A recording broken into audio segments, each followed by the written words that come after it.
कल एक मूर्ति चल रही थी फरीदाबाद गीता पाठशाला में 7/8/65 की। उसमें दूसरे पेज में बात चल रही थी कि कहते हैं लक्ष्मी नारायण भगवान भगवती थे। अच्छा, लक्ष्मी नारायण भी भगवान भगवती थे, तो बाकी पुनर्जन्म लेने वाले कौन है? क्योंकि भगवान तो अजन्मा कर्ता भोक्ता कहा जाता है, वो तो जन्म मरण के चक्र में आता नहीं है।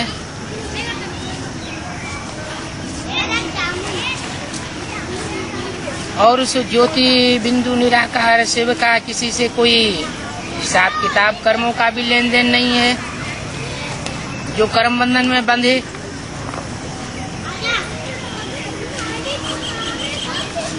तो पुनर्जन्म लेने वाले कौन कौन है, ये किसी की बुद्धि में बैठता नहीं है। राम सीता को भी भगवान भगवती कह देते हैं, शंकर पार्वती को भी भगवान भगवती कह देते हैं। फिर पुनर्जन्म लेने वाले कौन? ये किसकी बुद्धि में बैठा नहीं है। बाप बैठ समझाते। जो भी हम बिंदु बिंदु आत्माओं का बाप है, शिव ज्योति बिंदु, वही बैठ किसी शरीर में समझाता है। जैसे गीता में कहा है, प्रवेश तुम, मैं प्रवेश करने योग्य हूँ।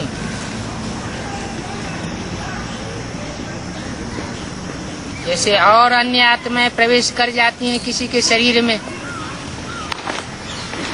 और अच्छा या बुरा पार्ट बजाती हैं, वैसे मैं भी किसी शरीर में प्रवेश करके पार्ट बजा सकता हूँ। तो बाप बैठ समझाते हैं।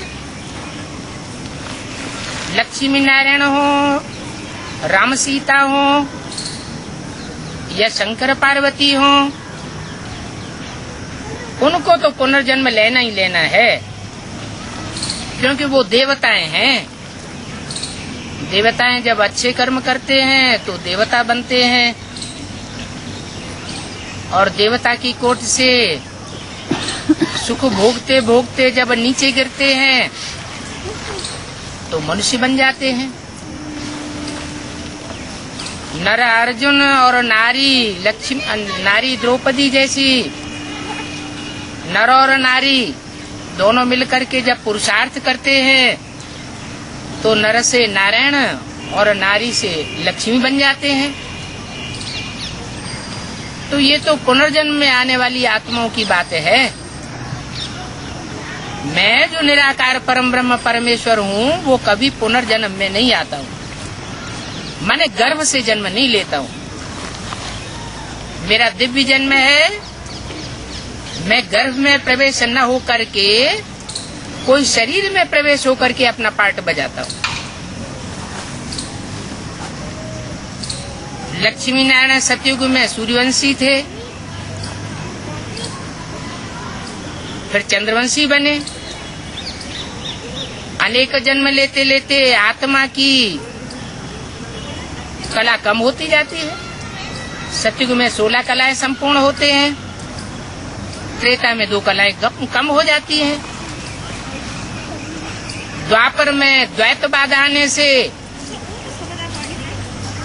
तेजी से घटती कला होती है। जैसे कोई बीज होता है तो कई बार जब बोया जाता है तो उसकी शक्ति क्षीण हो जाती है। कोई भी परिष्कृत बीज होता है, पहले पहले उसमें ज्यादा दाने निकलते हैं, ज्यादा फल निकलते हैं। दोबारा बोया जाता है तो पहले की अपेक्षा कम फल देने वाला बनता है, उसका पौधा भी छोटा होता जाता है। ऐसे ही ये ज्योति बिंदु बिंदु आत्माएं हैं, उस परम पिता परमात्मा शिव की संतान हैं। बाप और बच्चे का रूप एक जैसा होता है।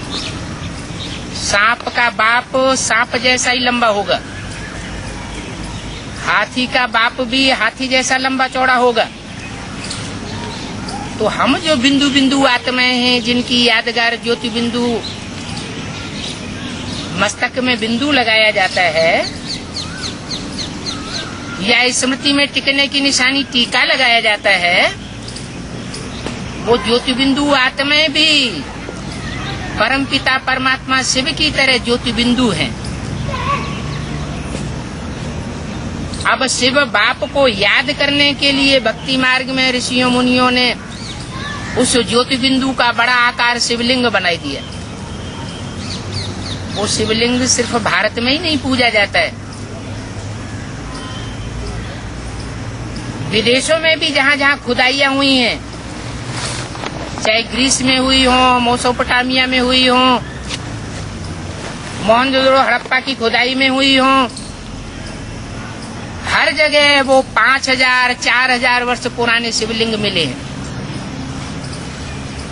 जो उसकी यादगार को आज तक भी कायम बताते हैं। कि वो ज्योति बिंदु का बड़ा आकार शिवलिंग बहुत पुराना समय से पूजा चला आता है, तो वो जन्म मरण के चक्र में नहीं आता, वो पुनर्जन्म नहीं लेता।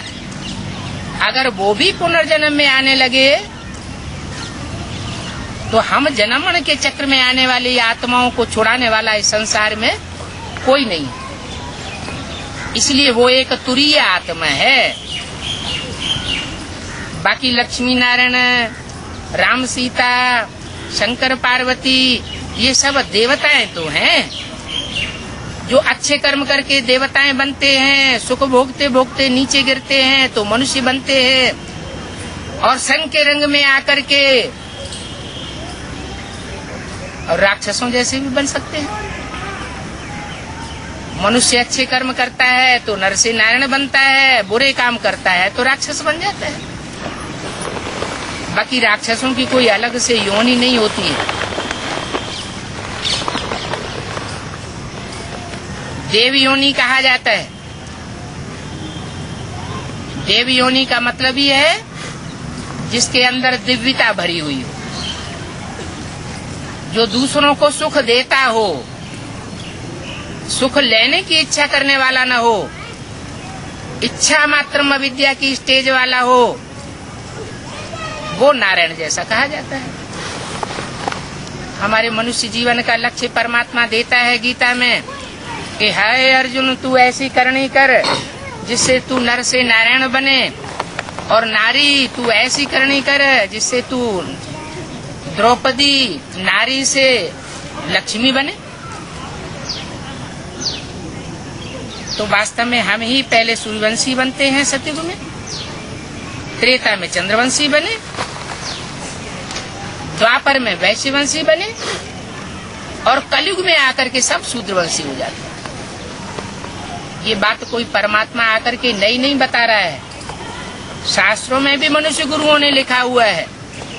आज से 400-500 साल पहले तुलसीदास जी ने आकर के लिख दिया, भय वर्ण संकर सब, सब जातियां वर्ण संकर हो गई, माने सब शूद्र हो गए। इस दुनिया में कोई ब्राह्मण देवता नहीं रहा। ब्राह्मणों को देवता कहा जाता है, ब्रह्मा की औलाद को ब्राह्मण कहा जाता है। जैसे विष्णु की औलाद को या विष्णु के फॉलोअर्स को वैष्णव कहते हैं, शिव की औलाद को, शिव के फॉलोअर्स को शैव कहते हैं, ब्रह्मा के फॉलोअर्स को ब्रह्म समाजी कहते हैं। तो ऐसे ही ब्रह्मा की औलाद जो ब्राह्मण कहे जाते हैं, तो बच्चे के अर्थ में एक मात्रा बढ़ जाती है। ब्रह्मा से ब्राह्मण, विष्णु से वैष्णव, शिव से शैव। तो यहाँ भी ऐसे ही है।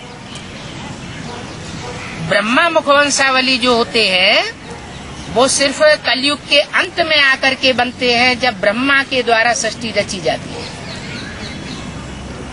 ये सृष्टि जब बहुत ही तमो प्रधान हो जाती है तो एक तरफ परमात्मा आकर के इस तामसी सृष्टि के विनाश के लिए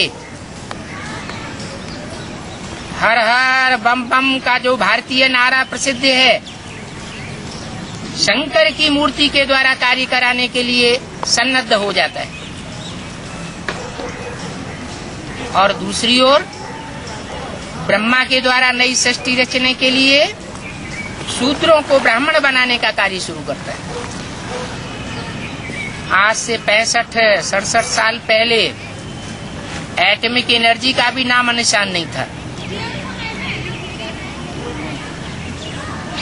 और ढेर के ढेर जो भगवान आए हुए हैं, भगवान बन करके बैठे हुए हैं इस भारतवर्ष में, वो भी नहीं थे। जब सच्चा हीरा आता है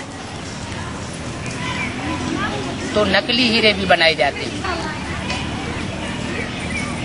67 साल पहले 1936 में जब सारे भारतवासियों की एक ही आवाज थी, हे पतित पावन आओ गांधी जी के साथ मिलकर के एक आवाज से, वाइब्रेशन से परमात्मा को खींच रहे थे। उस समय उनके अनजान में परमात्मा इस सृष्टि पर आ चुका था और आकर के उसने दोनों ही कार्य इस सृष्टि पर शुरू कर दिए। एक तरफ एटॉमिक एनर्जी का निर्माण शुरू हुआ। उस समय कोई नाम निशान भी नहीं जानता था कि एटम बम क्या चीज होती है, क्योंकि हमारी भारतीय परंपरा में शंकर के नाम के साथ हर हर बम बम शब्द जुड़ा हुआ है। तो बमों के द्वारा वो सारी अशांत सृष्टि को शांत कर देता है।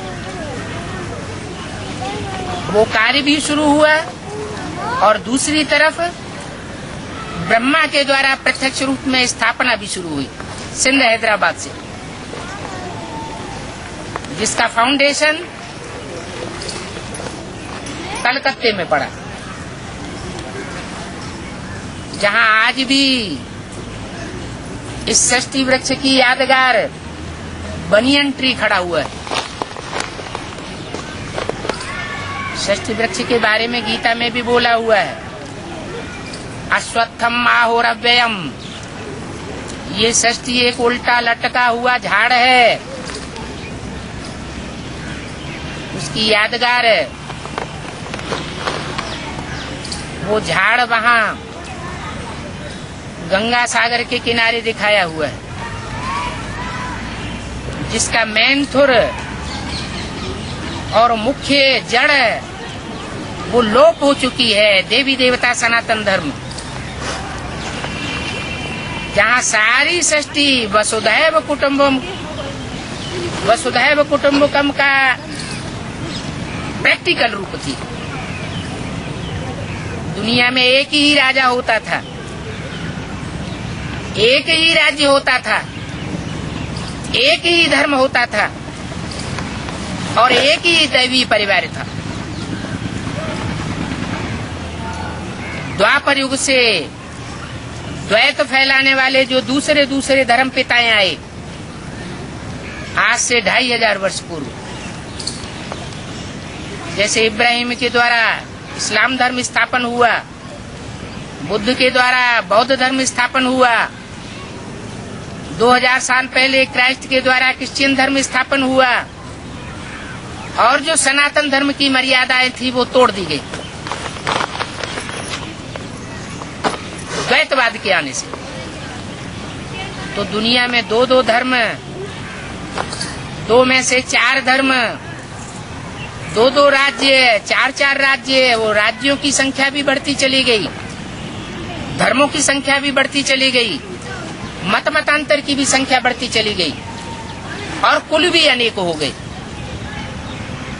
जब अनेकता बढ़ती है तो अशांति आती है, और अशांति के बढ़ते बढ़ते कलह कलेश का युग आ गया। जब इस सृष्टि में सभी धर्म पिताएं आकर के अपना अपना करिश्मा दिखा करके चले जाते हैं और ये दुनिया चरित्र के आधार पर नीचे गिरती चली जाती है, दैवी चरित्र बिगड़ करके आसुरी राक्षसी चरित्र बनते जाते हैं मनुष्यों के, और कोई को आशा नहीं रहती कि ये सृष्टि अब सुधर सकती है। सब निराश हो जाते हैं। तब भारत में भगवान आता है और बताता है कि बच्चे, मैं एक निराकार परम ब्रह्म परमेश्वर ऐसा हूँ जो इस सृष्टि को आकर के सुधारता हूँ, कलयुग से सतयुग बनाता हूँ, झूठ खंड को सचखंड बनाता हूँ। मैं पुनर्जन्म नहीं लेता हूँ। और बाकी जितने देवताएं हैं, चाहे राधा कृष्ण हो, चाहे राम सीता हो, चाहे लक्ष्मी नारायण हो, वो सब पुनर्जन्म में आते रहते हैं। पुनर्जन्म में आते आते जिंदगी के सुख भोगते भोगते आत्मा रूपी बीज कमजोर होता जाता है। इसका मिसाल है, आज से 400 साल 500 साल पहले महाराणा प्रताप की तलवार आज भी म्यूजियम में रखी हुई है। हम सामान्य लोग उस तलवार को उठा नहीं सकते, क्योंकि उनका लंबा चौड़ा शरीर था। उस समय आत्मा रूपी बीज में पावर थी, तो शरीर रूपी झाड़ भी पावरफुल था। अब हम भारतवासियों के शरीर आत्मा के तमो प्रधान होने के कारण तामसी बन गए, आंखें अंदर घुस गई, शरीर बेडोल हो गए और विकृत सुख भोगते भोगते हमारी आत्मा में विकृति आने के साथ साथ शरीर भी पूरे बीमार धीमार दुखी रोगी परेशान हो गए। अभी परमात्मा बाप आकर के बताए रहे कि बच्चे जो भी देवताएं हैं उन सबको पुनर्जन्म लेना है।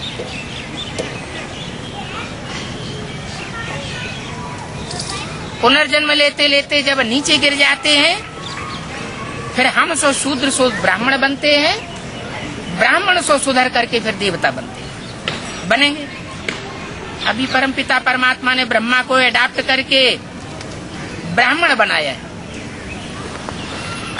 भक्ति मार्ग को शास्त्रों की पढ़ाई पढ़ाने वाले मनुष्य गुरु तो ये समझते हैं कि ब्रह्मा ने मुंह से कोई आवाज निकाली होगी, हुआ किया होगा और ब्राह्मण मुख में से निकल पड़े। इसलिए शास्त्रों में लिख दिया कि ब्रह्मा के मुख से ब्राह्मण निकले, षष्ठी का विराट पुरुष है उसके मुख से ब्राह्मण निकले, भुजाओं से क्षत्रिय निकले, जंघाओं से वैश्य निकले और पांव से शूद्र निकले। अब ये तो अंधश्रद्धा की बात हो गई, वास्तव में इसका गुह्यार्थ है मनुष्य सृष्टि या मनुष्य रूपी जो विराट स्वरूप है वो 4 भागों में बटा हुआ है, जिसको सतयुग त्रेता द्वापर और कलयुग कहते हैं। जैसे कोई ड्रामा होता है, कोई नाटक होता है, उसमें 4 सीन होते हैं, वैसे ही ये वर्ल्ड ड्रामा है जिसमें ये 4 सीन नुदे हुए हैं। सतयुग त्रेता उड़ती कला है, उठती कला है, सुख का युग है, और द्वापर कलयुग गिरती कला है, दुख का युग है। ये रात से दिन और दिन से रात, ब्रह्मा की रात और ब्रह्मा का दिन शास्त्रों में गाया हुआ है। 2500 वर्ष हम मनुष्य आत्माएं कोई ठोकर नहीं खाती, और 2500 वर्ष द्वैतवाद आने के कारण, मनुष्य गुरुओं के चक्र में फंसने के कारण कोई मंदिरों में भटकता है, कोई मस्जिदों में भटकता है, कोई गुरुद्वारों में भटकता है, ठोकरें ही ठोकरें खाते रहते हैं। सत्य तो एक परमात्मा ही है, परम पिता परमात्मा शिव के सिवाय इस दुनिया में कोई सत्य नहीं। सब संकल्पों से, कर्म से, वचन से अपने जीवन को झूठ साबित कर देते हैं। अब परमात्मा बाप आकर के हमको सच खाना, सच पहनना, सच बोलना और सत्य कर्म करना सिखाई रहा है। वो ब्रह्मा के तन में आकर के बोलता है,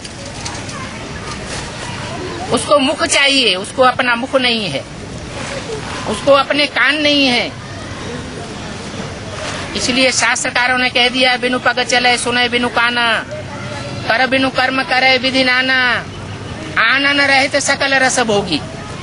लेकिन जब उनसे पूछा जाए कैसे, कैसे सकल रस भोगी, कैसे बिना आंखों के देखता है, तो कहते हैं वो तो भगवान है, कुछ भी कर सकता है। नहीं, भगवान आकर के अंधश्रद्धा नहीं सिखाता, वो तो सीधा सा हल दे रहा है कि जैसे भूत प्रेत आत्माएं प्रवेश कर जाती हैं, मैं भी प्रवेश करता हूँ। मैं प्रवेश करके कोई मनुष्य तन में ज्ञान सुनाने का काम करता हूँ, मेरा और कोई पार्ट नहीं है। तुम्हारा आत्माओं के साथ हिसाब किताब है, मेरे साथ तुम्हारा कोई ऐसा हिसाब किताब नहीं जो मैं जन्म मरण के चक्र में आऊं और 84 के चक्र में फंसूं। कोई पूछे कैसे तुम ब्राह्मण से देवता बने, कैसे तुम देवता से शूद्र बने, तो तुम बता सकते हो। बोलो, ब्रह्मा मुख से परमपिता परमात्मा ने हमको ब्राह्मण बनाया है। ब्रह्मा की औलाद ब्राह्मण कहे जाते हैं। ब्रह्मा का दूसरा नाम शास्त्रों में मनु बताया है। मनु माने मनन चिंतन मंथन करने वाला। एक होते हैं जानवर और एक होते हैं मनु की औलाद मनुष्य। जानवरों को जब आवेग आता है तो वो कोई मनन चिंतन मंथन नहीं करते। आवेग आया और जो कुछ करना है, काम क्रोध लोभ मोह अहंकार, वो अपना पूरा कर लेते हैं। उनको जानवर कहा जाता है। और मनुष्य मननात् मनुष्य कहा जाता है। जो मनन चिंतन करता है वो मनुष्य कहा जाता है। कोई भी काम करने से पहले मन का उपयोग मनुष्य करता है। तो ये बात परमात्मा बाप आकर के ब्रह्मा के मुख से हम बच्चों को समझाते हैं, बच्चे इस मन को पहले जीतना है। मन ते हारे हार, मन ते जीते जीत। मन को कंट्रोल कर लिया तो ये 10 इंद्रियां, 5 ज्ञानेंद्रियां और 5 कर्मेंद्रियां, ये सब कंट्रोल में आ जाती है। जब ये कंट्रोल में आ जाएंगी तो रावण के जो 10 सिर हैं, जो सारी दुनिया को डोलायमान कर रहे हैं, काम क्रोध लोभ मोह अहंकार और प्रकृति के 5 तत्व, पृथ्वी जलवायु अग्नि आकाश, ये सब तुम बच्चों के सहयोगी बन जाएंगे। तुम्हारे ऊपर है सारा मदार इस सृष्टि को परिवर्तन करने का। लेकिन ये सब सिखाने वाला कौन है? बोलो, बाप ही पतितों को पावन बनाते हैं। वो बाप बनता है इस सृष्टि पर आकर के, माता भी बनता है। इसलिए पहला रूप आता है ब्रह्मा। क्या साधारण जो सृष्टि रची जाती है, मनुष्य जो हद की सृष्टि रचते हैं, तो बच्चा पहले किसके संपर्क में आता है? माँ के संपर्क में आता है, माँ को पहचानता है। ऐसे ही परमात्मा बाप जिस मनुष्य तन में प्रवेश करते हैं, वो मृदुल पार्टधारी आत्मा है, कृष्ण की सोल, जिसके लिए शास्त्रों में कहा गया, हे कृष्ण नारायण वासुदेव। वो दोनों ही एक ही आत्मा है, नारायण अथवा कृष्ण। वो जन्म मरण के चक्र में आते आते आखिरी जन्म में आकर के सिंध हैदराबाद में दादा लेखराज ब्रह्मा के रूप में जन्म लेते हैं। कलकत्ते में जाकर के उनकी जवाहरात की दुकान बनती है और वहाँ वो अपना धंधा करते हैं। 60 वर्ष का होने के बाद उनका धंधे में मन नहीं लगता, तो सत्संग में अपनी बुद्धि लगाते हैं और उसी समय उनको भगवान के साक्षात्कार होते हैं, दुनिया का साक्षात्कार होता है। और वो साक्षात्कार के आधार पर वायरे हो जाते हैं, क्योंकि उनका अर्थ उन्हें पता नहीं चलता क्या होने वाला है। उन अर्थों को समझने के लिए वो अपने गुरु से पूछते हैं। गुरु उनको कोई समाधान नहीं दे पाता। सोचते हैं एक गुरु हमने जो बनाया, हम उसमें फेल हो गए होंगे, हमने अच्छा गुरु नहीं बनाया। बनारस में जाकर के बड़े बड़े अच्छे विद्वान पंडित आचार्य हैं, उनसे जाके पूछो। तो कई महीनों तक तो बाबा ब्राह्मणों के संग में आए, बनारस की विद्युत मंडली में गए, बड़े बड़े अवधूतों और बड़े बड़े साधुओं से मिले। उनकी शंका का समाधान किसी ने नहीं किया। आखिरी उनकी गुरुओं से श्रद्धा हट गई। अपने जीवन पर विचार करने लगे कि हमारे जीवन में ऐसा व्यक्ति कौन है जो हमें सबसे सच्चा साबित हुआ हमारे जीवन में। तो उनका 10 साल से एक भागीदार था दुकान में, जो उनका लौकिक संबंधी भी था, वो भी जवाहराती था, लेकिन उनके जवाहरातों की दुकान इस कलयुगी संसार में जास्ती चलती नहीं थी। ब्रह्मा बाबा ने उनको अपना भागीदार बना लिया।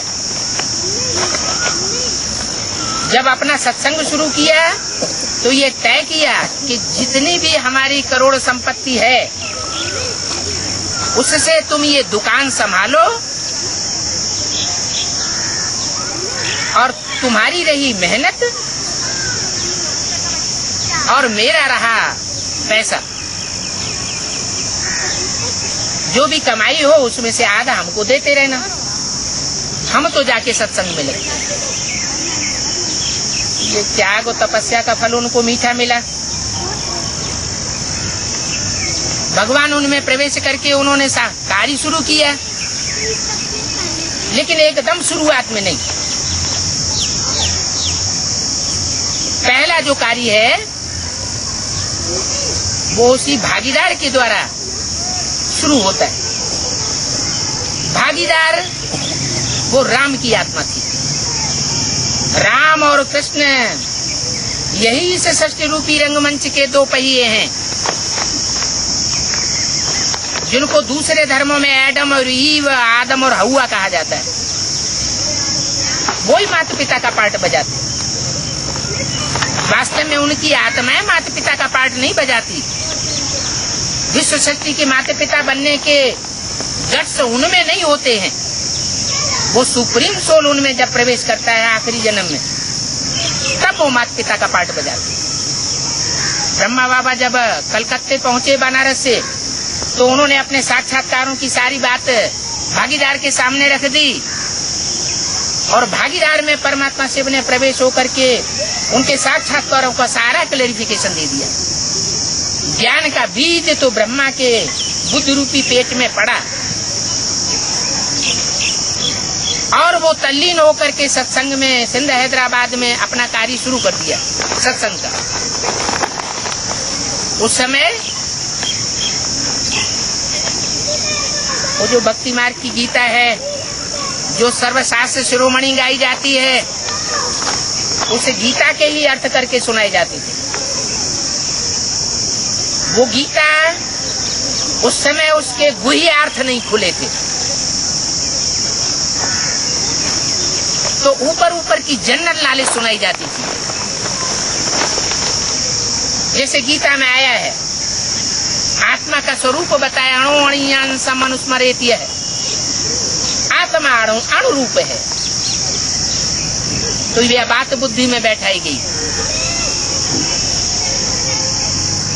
कि भ्रकुटी के बीच चमकता है जब सचारा, जो ये सिंधियों में कहावत है, वो ये गीता के वाक्य से मिलती हुई बात है। भ्रकुटी के बीच में वो आत्मा रूपी राजा इस शरीर को कंट्रोल करने वाला बैठा हुआ है, जिसकी यादगार में लोग बिंदी या टीका लगाते हैं।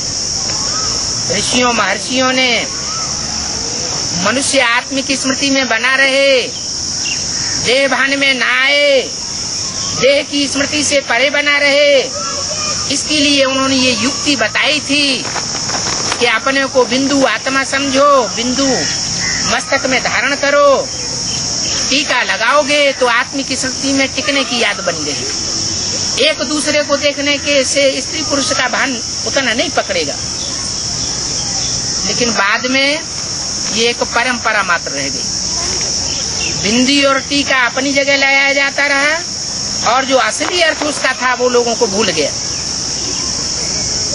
तो ये ज्ञान का बीज आरोपण यज्ञ के आदि से ही हो चुका कि हम बिंदु बिंदु ज्योति बिंदु आत्माएं हैं, और वो बिंदु बिंदु बाप परम पिता परमात्मा वो हमारा बाप है।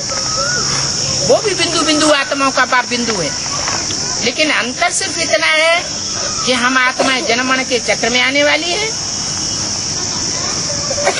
ऊंचते नीच गिरने वाली है जन्म लेते लेते, और वो ऊंचते नीच कभी नहीं गिरता।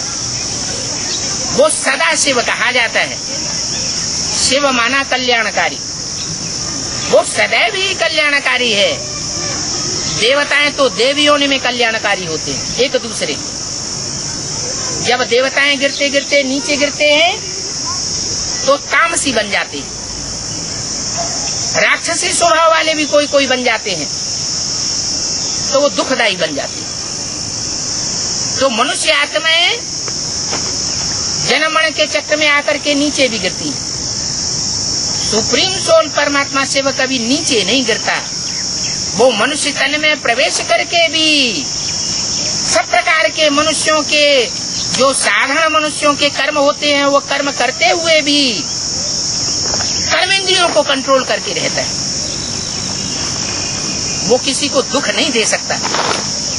उसकी हर प्रकार की वाचा, उसकी हर प्रकार के कर्म साधारण मनुष्यों को साधारण देखने में आवेंगे, लेकिन जो अनेक जन्मों की ज्ञानी तू आत्माएं रही होंगी, ज्ञान में विचरण करने वाली रही होंगी, वो उस बात की गहराई को जल्दी समझ लाती। समझाने वालों के ऊपर भी होता है, और जो होता है वो पूर्व जन्मों के हिसाब किताब से ही होता है। पूर्व जन्मों का हिसाब किताब हर मनुष्य आत्मा के जीवन में बहुत महत्व रखता है। जब वो हिसाब किताब एक दूसरे से मिलते हैं तो ज्योति से ज्योति जग जाती है। इसकी यादगार दीपावली मनाई जाती है। पहले यमराज का एक बड़ा दीपक जलाया जाता है। धर्मराज कहो, यमराज कहो, धर्म का जो राजा है, जिसको शास्त्रों में क्या नाम दे दिया, युद्ध स्थिर, धर्मराज युधिष्ठिर कहते हैं। वो आत्मा पहले जगती है और जग करके दूसरी जो नंबरवार पुरुषार्थी आत्माएं हैं, उन आत्माओं की ज्योति को जगाती है। इसलिए पहले वो यमराज का दीपक जलाते हैं और बाद में दूसरे दीपकों को जलाया जाता है। उनमें भी पहले थाली में 8 दीपक रखते हैं जो अष्ट देवों की यादगार है। हमारे भारत में कोई भी अनुष्ठान होगा तो नवग्रहों का पूजन किया जाता है। उनमें एक है परमात्मा ज्ञान सूर्य स्वयं, और वो अष्टदेव आत्माएं जो नवग्रहों के रूप में आज भी पूजी जाती हैं। जरूर उन्होंने इतना पवित्रता का व्रत धारण किया है जिसके आधार पर उनकी पूजा होती है। तो वो देव आत्माएं सारे संसार की ज्योति जगाती, निमित्त बनती है। तो तुमसे कोई पूछे कि तुम कैसे ब्राह्मण बने हो, बोलो ब्रह्मा मुख से परमपिता परमात्मा ने हमको बनाया है। वो बाप ही है जो पतितों को पावन बनाते हैं।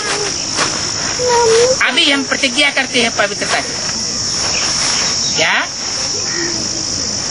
पतितों को पावन तो बनाते हैं, लेकिन एक शर्त रख देते हैं।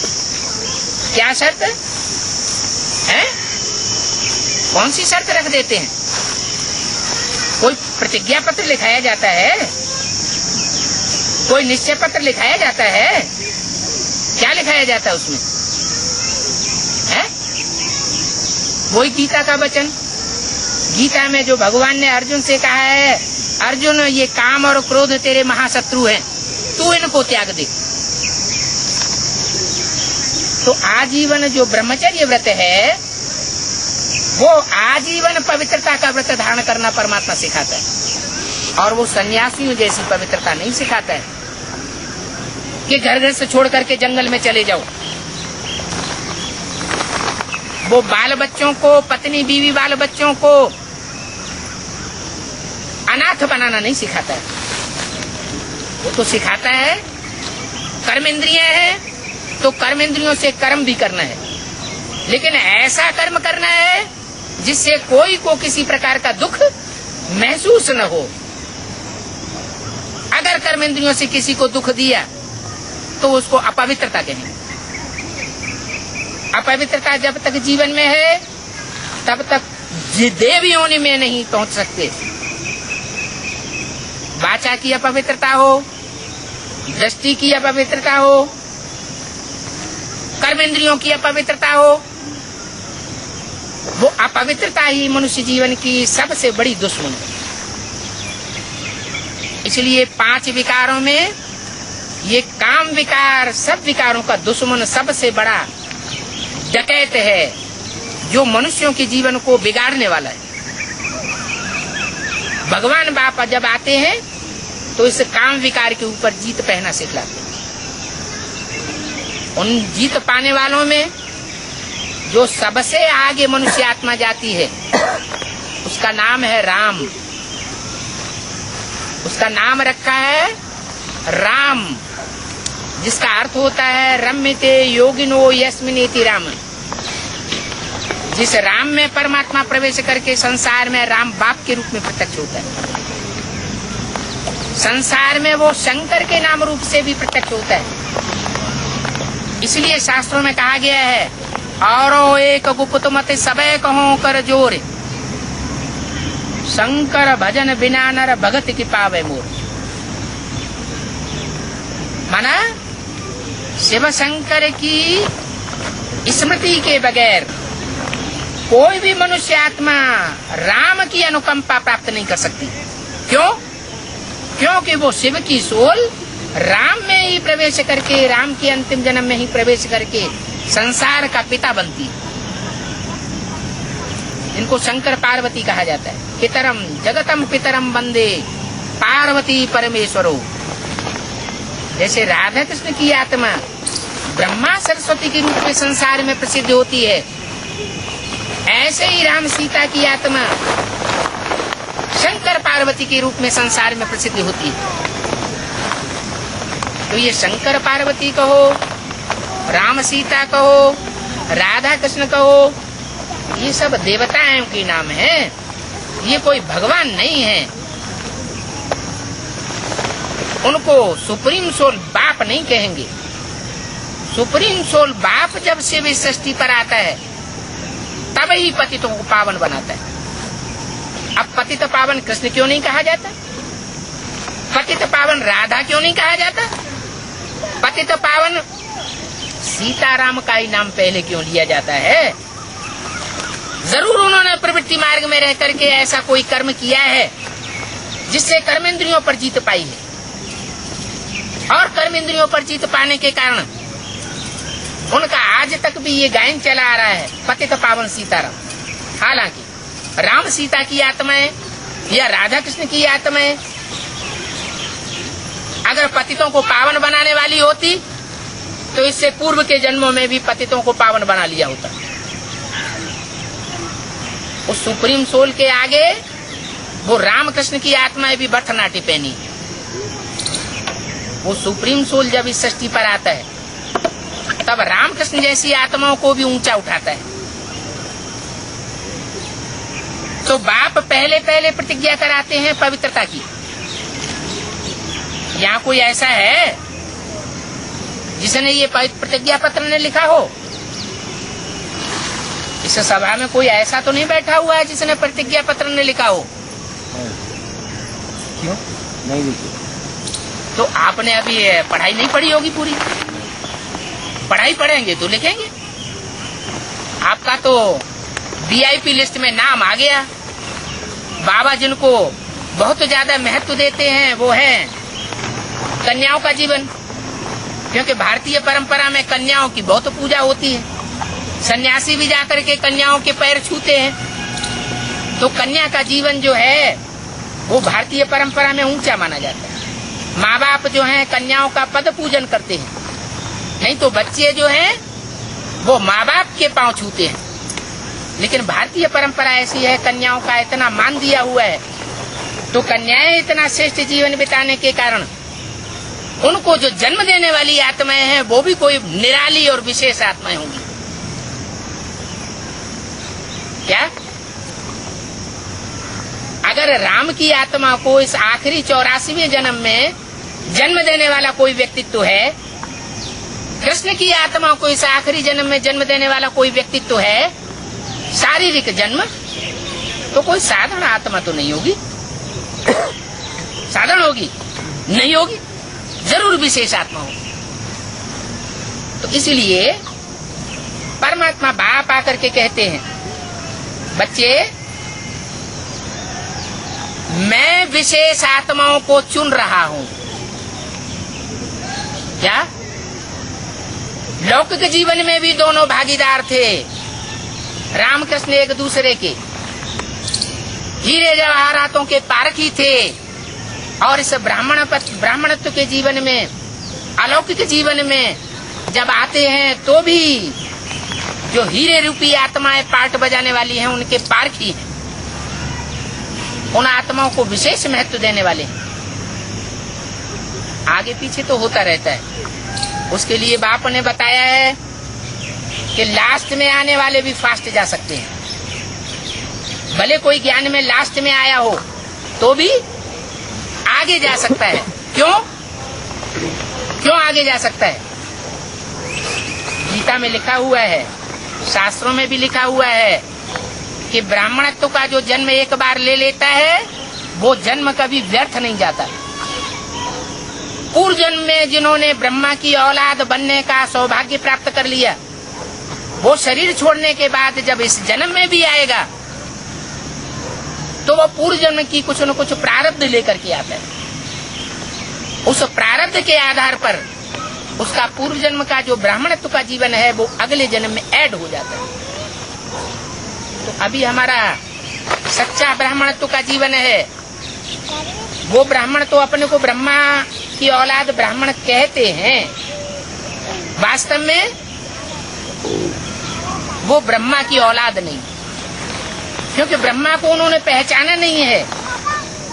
ब्रह्मा के मुख से निकली हुई बातों पर वो चलते नहीं है।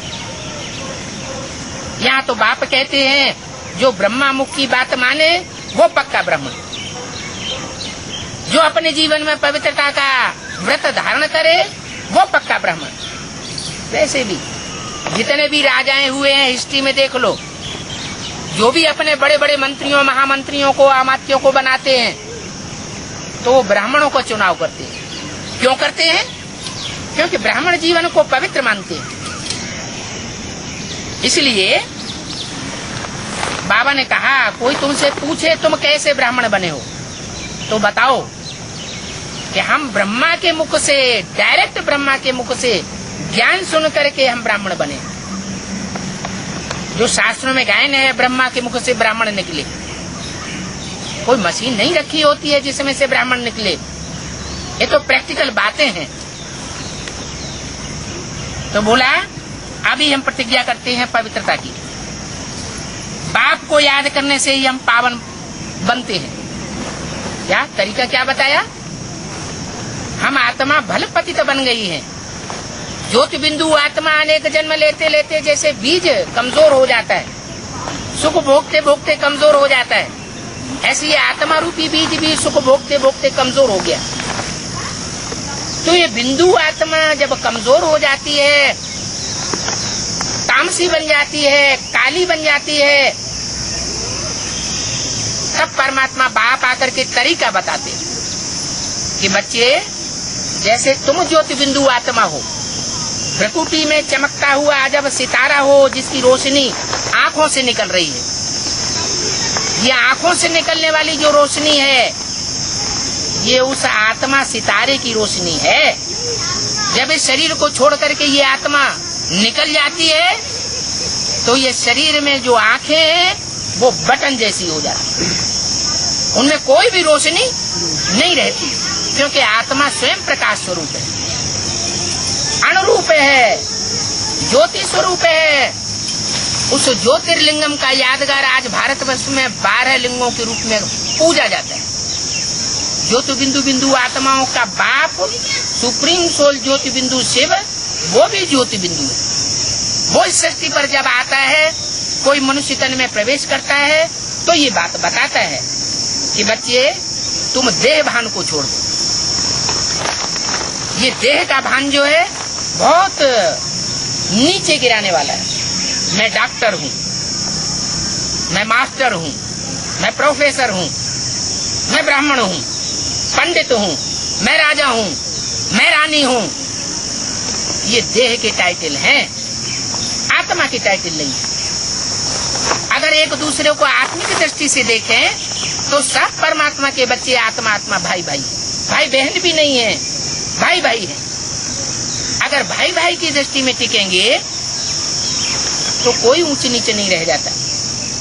जब ऊंच नीचे नहीं रह जाता तो किसी पर क्रोध आने की भी बात नहीं रहती, काम और क्रोध की भी बात नहीं रहती।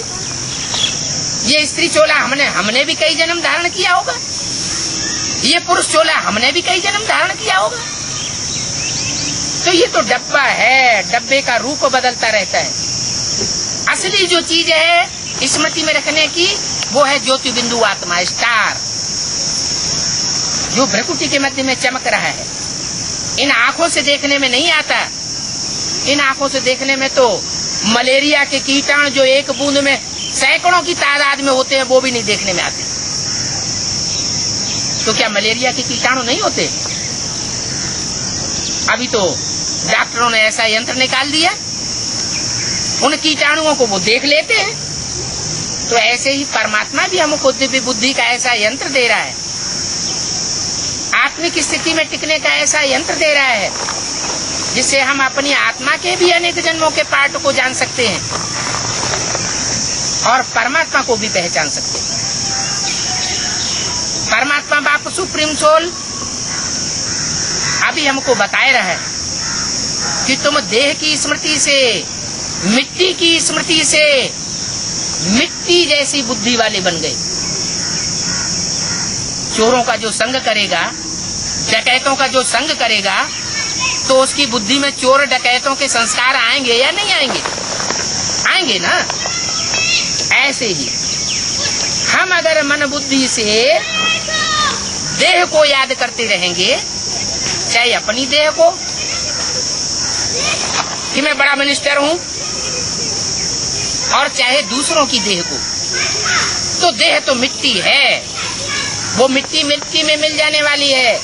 लेकिन इस मिट्टी के अंदर जो आत्मा हीरा है वो शाश्वत है, वो कभी नष्ट होने वाला नहीं है। हाँ, तामसी बन चुका है। उस तामसी को सात्विक बनाने के लिए वो जनरेटर आया हुआ है, जो पावर की खान है, सुप्रीम सोल, जो कभी नीचे नहीं गिरता, सदा शिव कहा जाता है। उस ज्योति बिंदु शिव को अगर हम याद करेंगे तो आत्मा की बैटरी चार्ज हो जाएगी। आत्मा की बैटरी जितनी जितनी चार्ज हो जाएगी इस एक जन्म में, अंतिम जन्म में, उतनी हम पावरफुल आत्मा बन जाएंगे। ऐसे तो दुनिया में 500-700 करोड़ मनुष्य आत्माएं,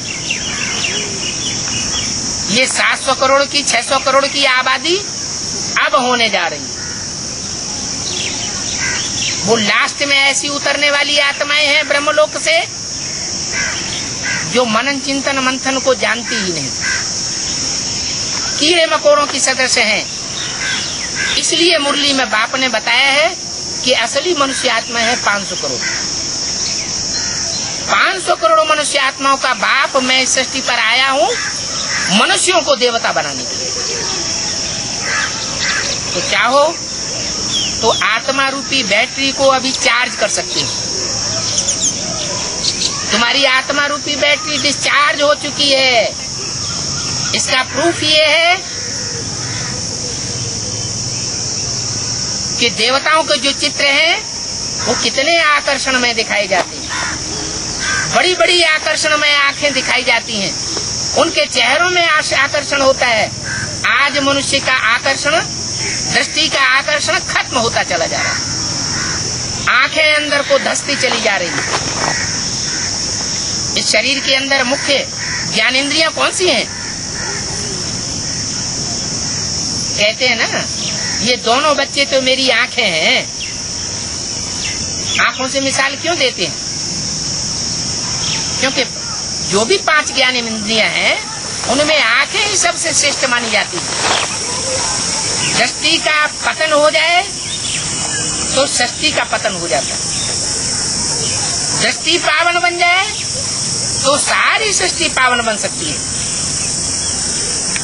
ये दृष्टि के ऊपर सारा मदार है।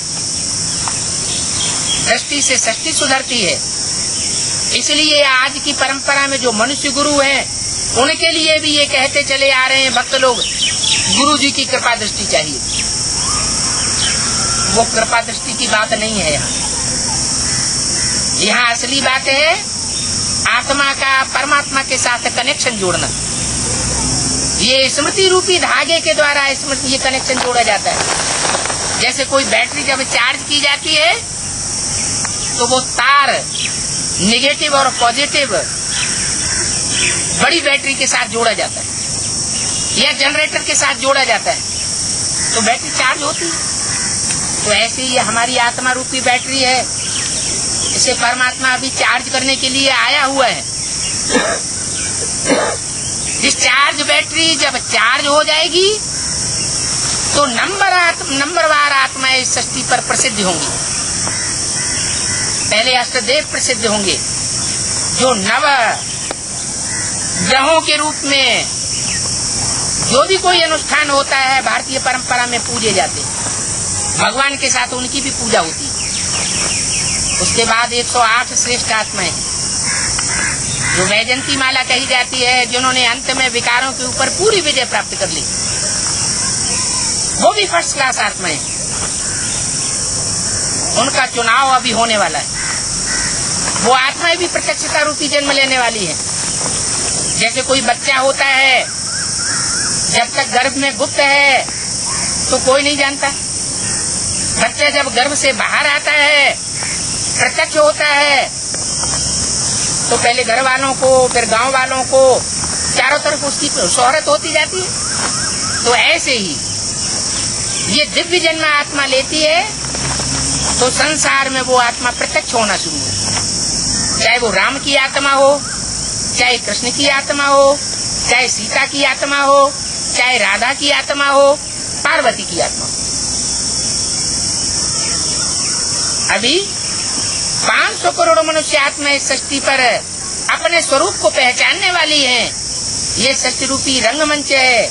इस रंगमंच पर कोई भी पार्टधारी अपने पार्ट को अगर न जाने तो परमात्मा बाप कहते हैं वो बेवकूफ एक्टर है जो अपने पार्ट को ही नहीं जानता।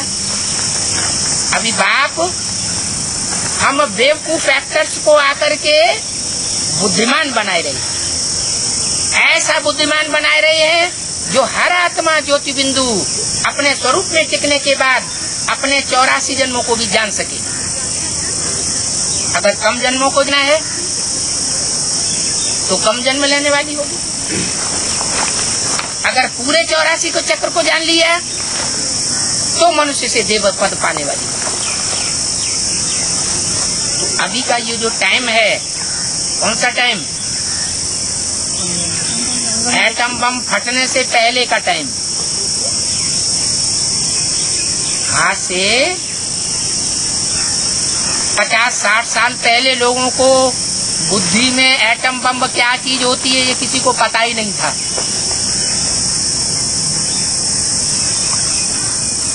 मनुष्य रूप में भगवान भी सृष्टि पर आते हैं कलयुगी दुनिया में, ये किसी को पता ही नहीं था। अभी जहाँ जाओ वहाँ भगवान, कितने भगवान निकले हुए हैं भारतवर्ष में। उन ढेर के ढेर भगवानों के बीच कोई हीरा भी छुपा हुआ है, जिसके लिए गीता में कह दिया है मूढ़मती मनुष्य मेरे को नहीं पहचान पाते क्योंकि मैं साधारण तन में आता हूँ। परमात्मा बाप जब आते हैं तो कोई चमत्कार नहीं करते, प्रकृति के कोई भी नियमों को नहीं तोड़ते। वो सारे काम सहज सहज ऐसे ही करते हैं जैसे कोई सामान्य मनुष्य करता है। इसलिए उस सुप्रीम सोल को इन आंखों से नहीं पहचाना जा सकता। ये आंखें विनाशी है और सुप्रीम सोल और आत्मा अविनाशी है। किसी आत्मा के पार्ट को हम नहीं पहचान सकते इन आंखों से देख करके। ये परमात्मा बाप आकर के हमको तीसरा नेत्र देता है। वो त्रिनेत्री आकर के बनता है, वो तीसरा ज्ञान का नेत्र देता है, जिस ज्ञान नेत्र से हम अपने आत्मा के अनेक जन्मों को भी पहचानते हैं और परमात्मा बाप के उस साधारण स्वरूप में उस विशेष तुरिया पार्ट बजाने वाले सुप्रीम सोल को भी पहचान लेते हैं। वो किन विशेष मूर्तियों के द्वारा पार्ट बजाता है, उन त्रिमूर्तियों को भी पहचान लेते हैं। कौन ब्रह्मा है, कौन विष्णु है, कौन शंकर है, ये पूरा अच्छी रीति समझ में आ जाता है। प्रूफ सहित समझ में आना चाहिए। बिना प्रूफ और प्रमाण के बुद्धिमान लोग मानने के लिए तैयार नहीं होते। बुद्धिमानों की बुद्धि परमात्मा से भी सृष्टि पर आया हुआ है, बुद्धि का वरदान देने वाला है, तो हम क्यों न वो वरदान को ले लें। अभी लास्ट चांस है, हम सबका आखिरी जन्म है। एटॉमिक एनर्जी हमारे घरों की सजावट के लिए नहीं बनी हुई है, ये बनी है अपना पूरा कार्य करने के लिए। ये वही महाभारत प्रसिद्ध मूसल हैं, ये वही गीता में प्रसिद्ध भगवान की दाढ़ हैं, जिनके लिए भगवान ने कहा है अर्जुन, ये सारा संसार मेरे ऊपर की और नीचे की दाढ़ों में चबाया जाने वाला है। ये एटॉमिक एनर्जी रूपी एटम बम ऊपर भी तैर रहे हैं और नीचे जमीन में भी सुरंगों में रखे हुए हैं। ये दुनिया काल के गाल में है।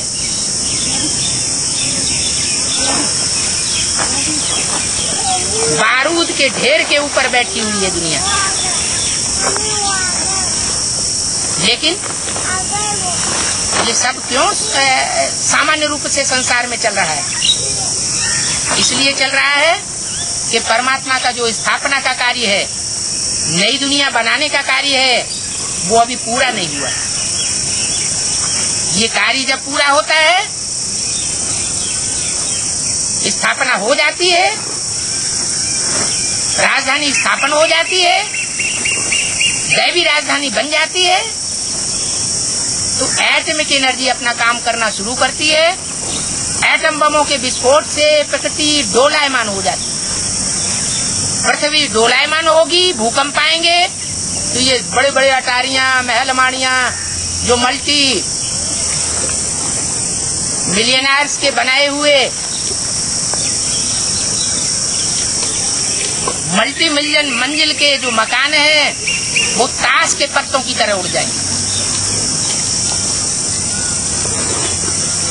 इससे पहले हम बच्चों को अपना पूरा पुरुषार्थ कर लेना है, नहीं तो यही हो जाएगा कि भगवान मिला और भगवान मिलने के बाद भी अपना भाग्य नहीं बना पाया। जो गायन है कि ब्रह्मा भाग्य बांटने के लिए आया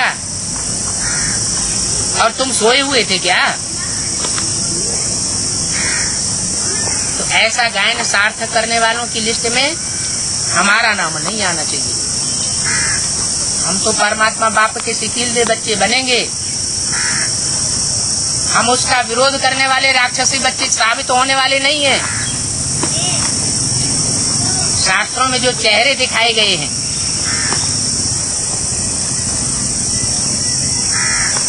अजंता, एलोरा, एलिफेंटा की 2000 साल पहले जो गुफाएं बनी थी, उनमें जो चेहरे दिखाए गए हैं, वो चेहरे अभी तैयार हो रहे हैं।